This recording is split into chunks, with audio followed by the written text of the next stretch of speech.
At Christmas dinner, my 9-year-old daughter was seated alone next to the trash can, on a folding chair. Everyone acted like it was normal, so she got up, walked over to me, and said, "Can you do the thing you said you'd do if it felt bad again?" So I did. 5 minutes later, my mom started screaming, "My name is Graham. I'm married to Nina, and I'm a dad to Leah. I legally adopted her when she was 3, but I've been in her life since she was 2. She's mine. Always has been. We don't use the word step in our house, not because we're pretending, because we're not. She calls me dad, and every time I hear it, I still feel it land in my chest like a little miracle. From the start, I promised her she'd never have to fight for her place in this family, that no one would ever make her feel like a guest in her own life. I couldn't keep that promise. Christmas at my parents' house is always a bit much. Think polished silverware themed centerpieces, coordinated outfits for the grandkids. My mom likes to say she curates joy. What she really means is that everyone plays a part, and if you don't know your lines, you're the problem. We showed up right on time, Nina, Leah, and me. Leah wore a red velvet dress with gold buttons. She was proud of it. She had even practiced walking in her new patent leather shoes because she didn't want to slip. She walked in carrying a small box she'd wrapped herself. It was for my mom. Glitter paper, a crooked ribbon, and one of those gift tags that just says, "To Grandma, from Leah," in careful handwriting. The kids' table was already set up, fancy plates, snowman cups, mini crackers with gold foil wrapping. Each place had a hand-lettered name card, except one. At the far end, near the swinging kitchen door, there was a folding chair. No card, no cracker, no plate, just a napkin and a fork. It was pushed in next to the trash can, as if someone realized last minute they were one seat short and didn't want to mess up the look. Leah stopped walking, just stood there, holding her little gift box in both hands, staring at the chair. No one said anything.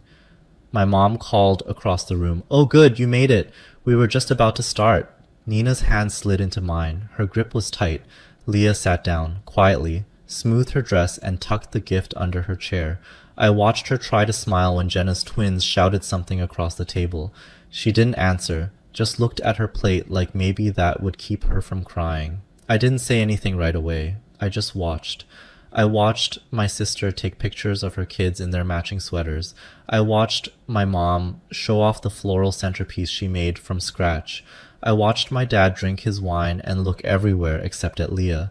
And I watched Leah pretend this was fine. Then she stood up, walked across the room, past 3 people who avoided eye contact. She stopped at my chair and looked up at me. "Can you do the thing you said you'd do if it felt bad again?" she asked. I looked at her for a long second. "Are you sure?" She nodded. "Yeah, I'm sure." I stood up, tapped my glass. The room went still. My mom looked over like I was about to give a sweet little speech. Something warm, something about togetherness. I said, "To the last family event we'll ever attend." And I raised my glass. No one moved. My mom froze, mid-smile. My sister's mouth dropped open like she was waiting for a punchline. My dad blinked twice and stared at his plate. I walked over to my parents' end of the table, placed a sealed envelope between their plates, and said, "Merry Christmas." Then I turned, took Leah's hand, and left. No one followed. No one stopped us. We were almost to the car when I heard it. A scream, my mom's. Loud enough to make someone across the street flick their blinds, but I didn't turn around, because Leah didn't. Leah didn't ask what was in the envelope. Not that night. Not the next morning either. She didn't need to. She knew what it meant to hand over a sealed truth and walk away. The morning after Christmas, we made pancakes. Leah asked if she could stir the batter. She added too many chocolate chips, then called it deliberate overkill. Nina laughed, and I felt something loosen in my chest. That's how it was with Leah. She didn't sulk. She didn't explode. She just made it quietly obvious when something hurt. It would have been easier, honestly, if she had thrown a fit, but instead she carried things like she expected to, and that broke me more than anything. You should know, Leah wasn't some distant relative my family had to suddenly adjust to. I'd been with Nina since Leah was 2. I met her when she was still calling every adult Mama by accident. The first time she reached for my hand in a parking lot, I just about forgot how to breathe. By the time she was 3, I was the one reading bedtime stories and cutting up apples the way she liked. I was the one she looked for when she had a bad dream, We got married when Leah was 4. She held our rings in her tiny palm and told me my shoelaces didn't match. She was right. When I legally adopted her, she asked me if that meant we could finally have matching last names. I said yes. She said, "Okay, then it's real now." But to my family, it never was. Not really. They didn't say it out loud. They never had to. It was in the way my mom introduced her as Nina's daughter at family events, the way my sister called her your kid, like she was correcting someone. It was in the group photos where someone always forgot to call her forward until the last second. The holiday cards that said to all the grandkids but only had 4 names inside. Leah wasn't one of them. They didn't hate her. That would have been easier to name. They just left her out over and over, softly, subtly, like she didn't quite count. And every year, I told myself they'd come around, that people needed time, that this kind of family took adjusting to. But Leah noticed. She noticed when my mom bought coordinated Christmas pajamas for the other kids, but handed her a plain red set with a broken tag. She noticed when her birthday was combined with her cousins because it's easier that way, and her name was written on the cake in smaller letters, squeezed into the corner like a postscript. She noticed when she made a Mother's Day card for my mom and never got a thank you, just a distracted smile and a comment about how glitter gets everywhere. I tried to explain it away. "They're just forgetful," I said. "They're not doing it on purpose." But kids aren't stupid. They know when they're being managed instead of embraced. And then one night, maybe a year ago, Leah asked me a question that I still think about when I can't sleep. We were packing for a weekend trip, just the 3 of us, and she held up a too small sweater that had been a hand-me-down from my sister's daughter. The tag was still on. I remembered my mom had given it to her for Christmas. Leah held it up, turned it over, then said, "They don't really know me, do they?" I said, "What do you mean?" She shrugged. "They don't know what I like, or my size, or my favorite color. I think they just guess." I didn't have an answer. I just sat on the edge of the bed while she folded the sweater back up.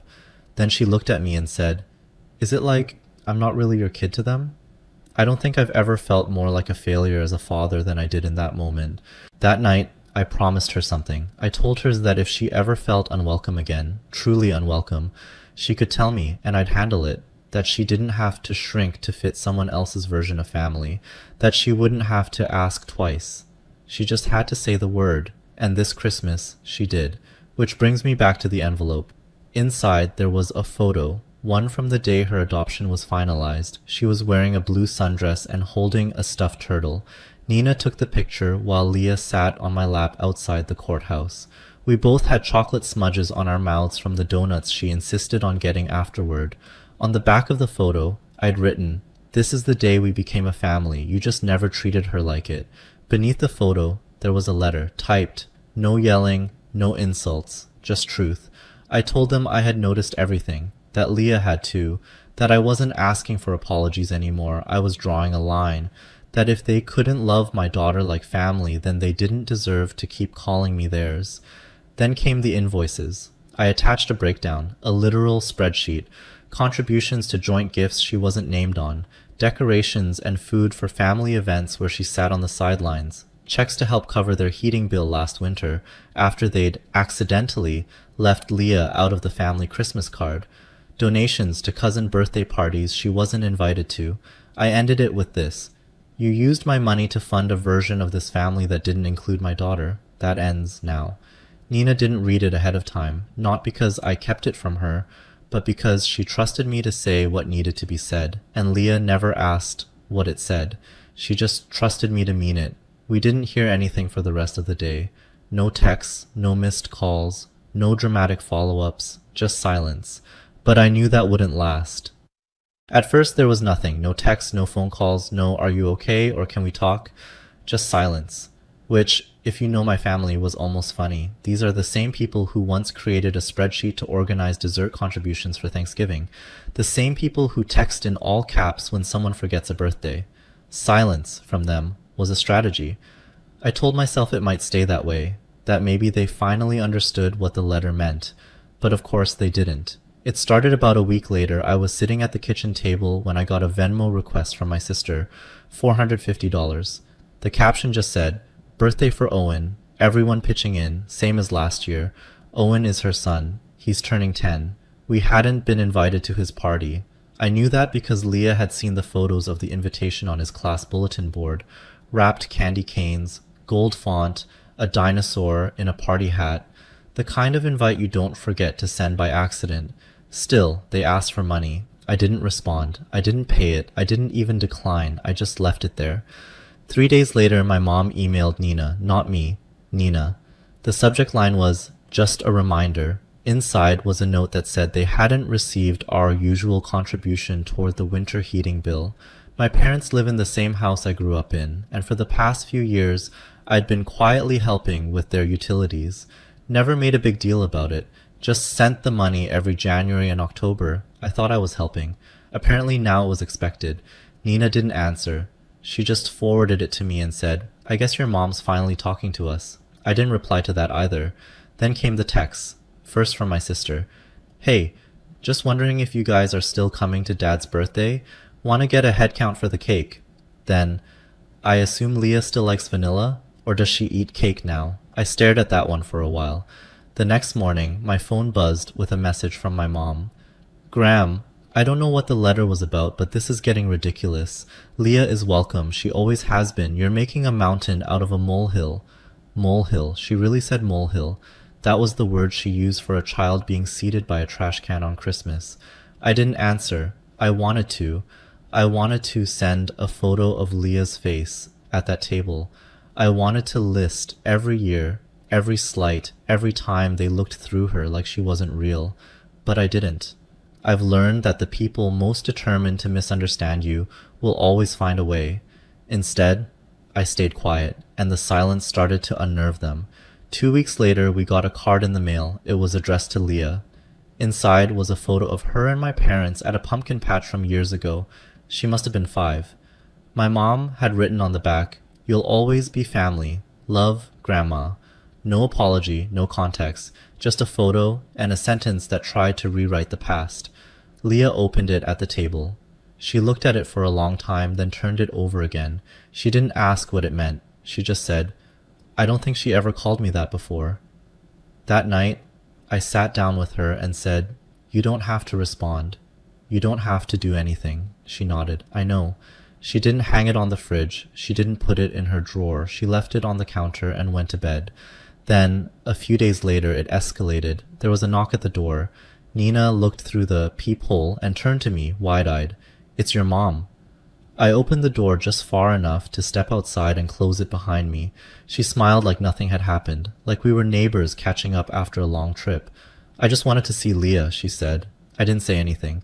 "I thought maybe we could talk, just the two of us, clear the air." "There's nothing to clear," I said. She sighed. "Graham, this is ridiculous. She's a child. She doesn't know what she's doing." "She knows exactly what she's doing," I said. "And so do you. You're turning her against us." "No," I said. "You did that all by yourself."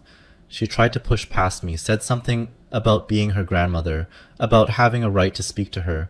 I stepped in front of the door. "No," I said. "You don't." Her face changed then, like something cold slipped in behind her eyes. She looked at me like I was the stranger now. "I raised you better than this," she said. "You raised me to stay quiet," I said. "That's not the same thing." Then I went inside and locked the door. Nina was standing in the hallway. She didn't ask what happened. She didn't need to. That night, we told Leah we were done, officially.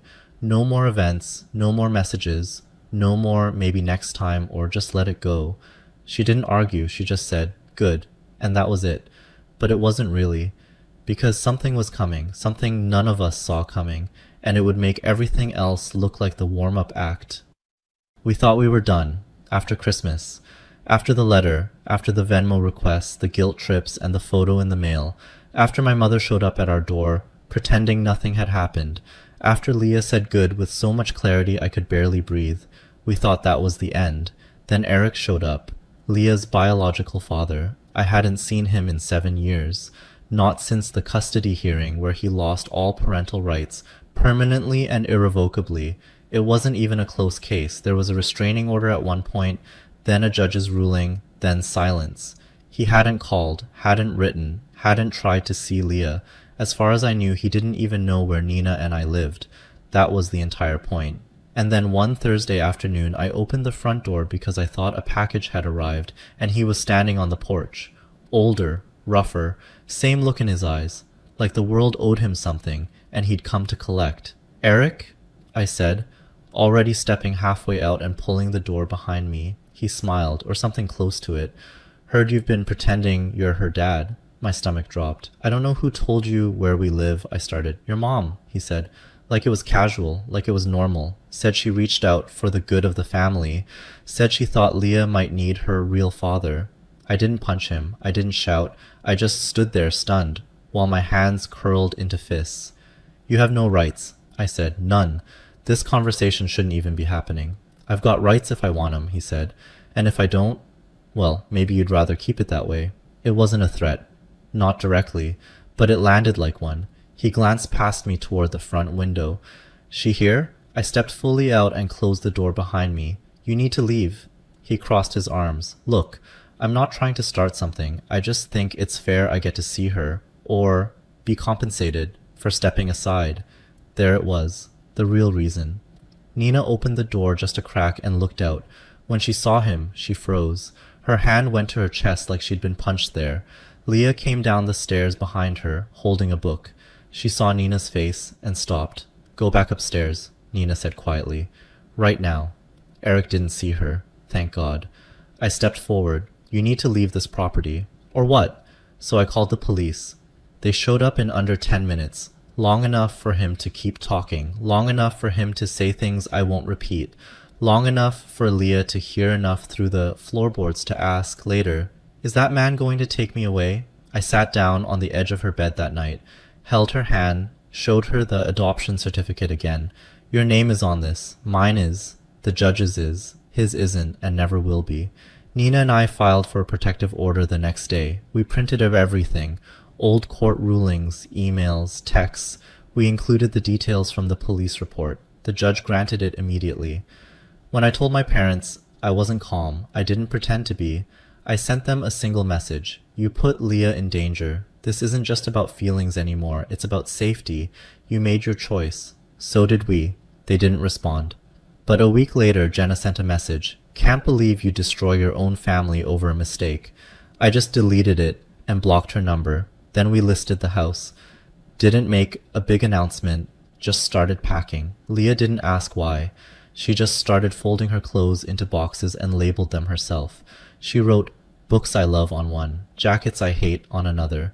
We moved 2 months later, new city, new school, no forwarding address, no family photos packed, no holiday dishes, no guilt. We told Leah we'd make new traditions. She asked if we could make ones where everyone gets a name card. I said yes, and that was the last time we talked about any of it. Not because we forgot, because we didn't need to explain it anymore. Fast forward 1 year, Leah had to write a school essay about someone who changed your life. She wrote about me. She didn't show it to me right away, just left it on the kitchen table with a sticky note that said, you'll probably cry. She was right. She wrote, he's not my real dad because of paperwork. He's my real dad because he saw me when other people didn't. And he stayed. That's all I ever wanted her to know, that she was never invisible in this house, and never will be. Still, do you think I did the right thing? Let me know in the comments, and if you want more stories like this one, subscribe and turn on notifications.